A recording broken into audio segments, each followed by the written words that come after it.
next about how to get the news from Thinkorswim.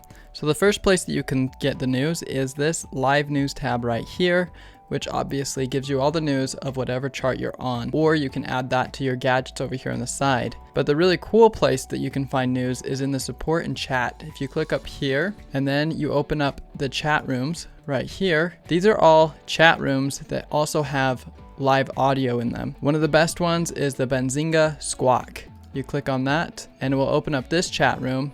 And if you click right here where it says listen, you will be able to hear Benzinga talk through your speakers every now and then when there's some news coming out. Give it a try for a day and see if you like it. So it's really cool because you don't have to actually read anything. There's some other ones that you can add. If you go to the chat rooms, you can add ThinkScript Lounge. As you see, there's another listen thing here, and it will open up tabs up here. And as long as these are open, you will be able to hear when the people come on to talk. Just keep this minimized so you can get updated by whichever chat rooms you decide to listen to. But the Benzinga squawk one is by far one of the best ones to listen to. So let us know if you have any questions. Thanks.